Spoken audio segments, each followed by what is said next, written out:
Título: A Porteira Maldita, a Lenda da Encruzilhada. Gênero: terror, suspense, drama, sobrenatural, lenda urbana. Na pacata região rural conhecida como A Encruzilhadas, os moradores sempre foram cercados por histórias antigas e avisos de antigos moradores sobre lugares que deviam ser evitados. Um desses locais é uma velha porteira de madeira, numa trilha de terra isolada. Durante o dia parece apenas um caminho comum entre pastos, mas à noite tudo muda. As primeiras manifestações começaram discretas. Alguns moradores relataram ouvir pedradas batendo contra a porteira, sempre tarde da noite, por volta das 2 horas ou 3 horas da manhã.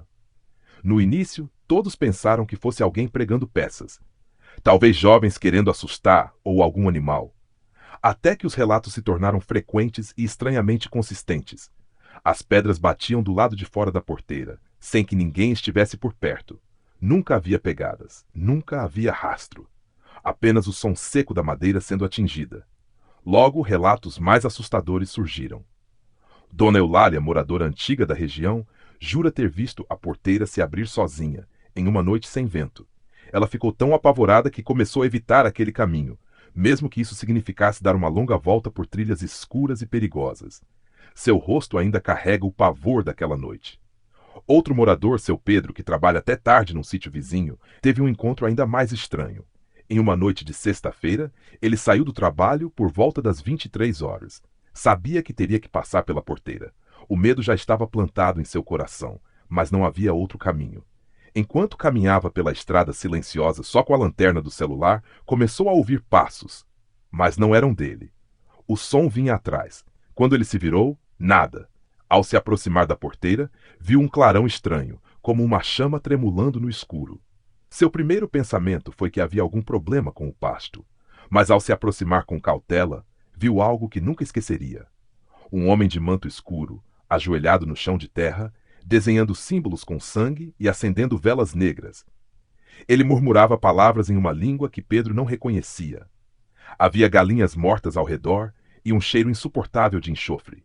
Pedro ficou imóvel com o coração batendo forte, mas de repente o homem virou a cabeça para ele. E os olhos que o encararam não eram humanos. Pedro correu sem olhar para trás.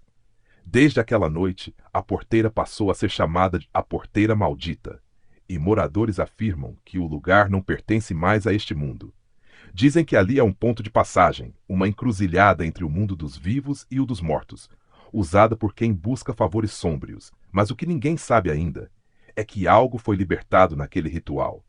E agora, há quem diga que a porteira não precisa mais ser aberta para que eles saiam. Continuação. A Porteira Maldita, parte 2, o vídeo proibido. Dias após o encontro aterrorizante de seu Pedro, o clima em A Encruzilhadas ficou mais pesado. Os animais começaram a agir de forma estranha. Cachorros latiam para o vazio, cavalos empacavam ao chegar perto da porteira, galinhas morriam sem causa aparente. E então surgiu Jonas, um jovem da região, recém-formado em técnico de agropecuária, curioso por natureza e incrédulo com as histórias sobrenaturais. Jonas decidiu colocar um fim no que ele achava serem apenas lendas de gente supersticiosa. Levou sua câmera profissional com visão noturna e a escondeu em um dos mourões da cerca, voltada diretamente para a porteira. Programou para gravar a noite inteira. Quero ver esse tal demônio de porteira abrir sozinho, disse rindo, sem saber que aquela risada seria a última vez que alguém o ouviria em tom de desprezo. Na manhã seguinte, Jonas não apareceu, nem no sítio, nem em casa. O celular estava desligado. O pai dele foi até o local e encontrou o carro estacionado no acostamento da estrada de terra, perto da porteira. A câmera ainda estava lá, pendurada no poste, intacta.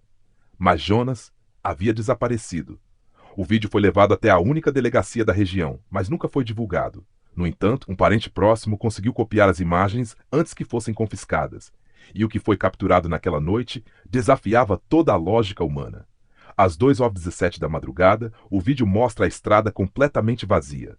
Um silêncio profundo toma conta do ambiente, até que de repente uma brisa começa a balançar a grama seca. A porteira range sozinha. Lentamente ela se abre, sem toque, sem vento forte, sem ninguém por perto. E então eles aparecem.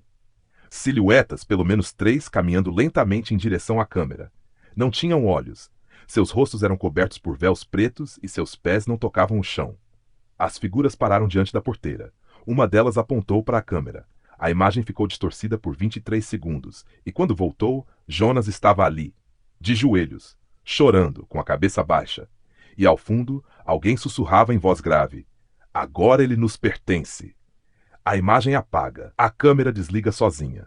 Desde então, ninguém mais ousou passar pela porteira depois do pôr do sol. Alguns dizem que viram Jonas caminhando por ali, murmurando palavras que ninguém entende, como se estivesse em transe. Outros afirmam que ele agora guarda a encruzilhada, escolhido como oferenda no ritual. A única certeza é: a porteira continua lá, e agora ela se abre para buscar outros.